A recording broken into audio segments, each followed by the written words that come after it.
കോഴിക്കോട് താമരശ്ശേരിയിൽ ലഹരിപ്പൊതി വിഴുങ്ങി മരിച്ച മൈക്കാവ് സ്വദേശി ഷാനിദിന്റെ പിന്നിൽ വൻ മയക്കുമരുന്ന് ശൃംഖലയെന്ന് സൂചന. ഷാനിദിന്റെ സുഹൃത്തുക്കളെയും മൊബൈൽ ഫോൺ കേന്ദ്രീകരിച്ചും അന്വേഷണം ഊർജിതമാക്കി പോലീസ്. വിവരങ്ങൾ നൽകുകയായിരുന്നു അനഘ ഹർഷൻ. പോലീസ് എക്സൈസ് പരിശോധനകൾ ശക്തമായതോടെ ഉൾവലിഞ്ഞ് കൊച്ചിയിലെ ലഹരി മാഫിയ സംഘങ്ങൾ. കൂടുതൽ മയക്കുമരുന്ന് കേസുകൾ റിപ്പോർട്ട് ചെയ്ത സ്ഥലങ്ങളെ പ്രത്യേക ഹോട്ട്സ്പോട്ടുകളാക്കി പോലീസ് നിരീക്ഷണം ശക്തമാക്കിയിരിക്കുന്നു. നേരത്തെ അടയാളപ്പെടുത്തിയ കൊച്ചി നഗരത്തിലെ 27 ഹോട്ട്സ്പോട്ടുകൾക്കൊപ്പം കൂടുതൽ സ്ഥലങ്ങൾ ഹോട്ട്സ്പോട്ടുകളാക്കിയിട്ടുണ്ട്. MDMAയും ഹാഷിഷ് ഓയിലുമാണ് കൂടുതലും പിടികൂടുന്നത്. വിവരങ്ങൾ നൽകാനായി രേഷ്മ ബാബു ചേരുന്നുണ്ട്. രേഷ്മ, കൂടുതൽ ഹോട്ട്സ്പോട്ടുകളാണ് ഇപ്പോൾ പോലീസ് കേന്ദ്രീകരിച്ച് അന്വേഷണത്തിൽ ഉൾപ്പെടുത്തിയിരിക്കുന്നത്.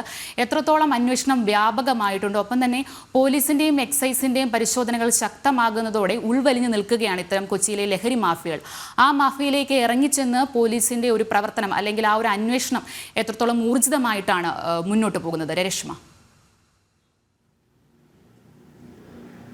കൊച്ചിയിലെമ്പാടും നിലവിൽ 27 ഹോട്ട്സ്പോട്ടുകളായിരുന്നു ഉണ്ടായിരുന്നത്. അതിൽ കൂടുതൽ ഹോട്ട്സ്പോട്ടുകൾ രേഖപ്പെടുത്തിക്കൊണ്ടുള്ള ഒരു പരിശോധനയിലേക്കാണ് പോലീസ് സംഘം കടക്കുന്നത്. കൂടുതലായിട്ട് ലഹരി കേസുകൾ രജിസ്റ്റർ ചെയ്യപ്പെട്ടുള്ള കേന്ദ്രങ്ങൾ തന്നെയാണ് ഹോട്ട്സ്പോട്ടുകളായിട്ട് അടയാളപ്പെടുത്തുക. അതോടൊപ്പം തന്നെ മറ്റ് മറൈൻ ഡ്രൈവ് ഉൾപ്പെടെയുള്ള കേന്ദ്രങ്ങൾ, ഇവിടങ്ങളിൽ രാത്രികാല പെട്രോളിംഗ് പോലീസ് സംഘം ശക്തമാക്കിയിട്ടുണ്ട്. അതോടൊപ്പം തന്നെ ശനിയാഴ്ച രാത്രികാലങ്ങളിൽ പോലീസ് സംഘം നടത്തുന്ന നിശ്ചിത ഇടവേളകളിലുള്ള പരിശോധനകൾ അത് തുടരുകയും ചെയ്യുന്നുണ്ട്. ശനിയാഴ്ച രാത്രി നടത്തിയ പരിശോധനയിൽ 77ഓളം ലഹരി കേസുകളാണ് രജിസ്റ്റർ ചെയ്തത്. 193 പേർ മദ്യപിച്ച് വാഹനം ഓടിച്ചതിന് പിടികൂടപ്പെടുകയും ചെയ്തിട്ടുണ്ട്. അതോടൊപ്പം തന്നെ 27ഓളം മറ്റ് കേസുകൾ, അതായത് പൊതുവിടത്തിൽ മദ്യപിച്ചു തുടങ്ങിയ കേസുകളും രജിസ്റ്റർ ചെയ്യപ്പെട്ടിരിക്കുകയാണ്. എന്തായാലും 300-ലധികം പേരാണ് ശനിയാഴ്ച രാത്രി നടത്തിയ പോലീസിന്റെ പരിശോധനയിൽ പിടികൂടിയിട്ടുള്ളത്. 550 പോലീസ് ഉദ്യോഗസ്ഥർ ഈ ശനിയാഴ്ച രാത്രികളിലെ പരിശോധനയിൽ വ്യാപൃതരാകുന്നുണ്ട്. പ്രധാനമായിട്ടും ഈ ഹോട്ട്സ്പോട്ടുകൾ കേന്ദ്രീകരിച്ചും ഈ ആളുകളില്ലാത്ത വാഹനങ്ങൾ കേന്ദ്രീകരിച്ച്, അതോടൊപ്പം തന്നെ സംശയാസ്പദമായിട്ടുള്ള രീതിയിൽ ആളുകളെ കണ്ടെത്തി കഴിഞ്ഞാൽ ഇവിടങ്ങളിലാണ്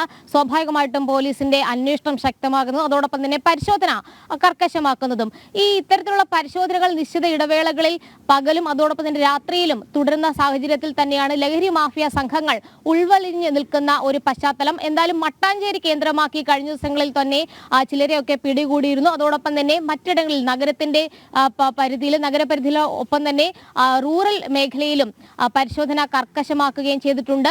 ഈ 300-ലധികം പേരെ പിടികൂടപ്പെട്ട ഒരു സാഹചര്യം എന്ന് പറയുന്നത് ശനിയാഴ്ച രാത്രിയിൽ നടത്തിയ പരിശോധനയിൽ മാത്രമാണ്. അതോടൊപ്പം തന്നെ 2.5 കിലോഗ്രാം കഞ്ചാവുമായിട്ട് യുവാവിനെ അടക്കം പിടികൂടിയ സാഹചര്യമുണ്ട്. എന്തായാലും നിലവിൽ ഈ പരിശോധന കർശനമാക്കിക്കൊണ്ടുള്ള ഒരു നിരീക്ഷണത്തിലേക്കാണ് പോലീസ് കടക്കുന്നത്. പ്രത്യേകിച്ച് 27 ഹോട്ട്സ്പോട്ടുകൾക്ക് അപ്പുറത്തേക്ക് കൂടുതൽ ഹോട്ട്സ്പോട്ടുകൾ കേന്ദ്രീകരിച്ച് പോലീസിന്റെ അതോടൊപ്പം തന്നെ ഡാൻസ് ഓഫ് സംഘത്തിന്റെ നേതൃത്വത്തിൽ പരിശോധന തുടരും. അഞ്ജന. ശരി.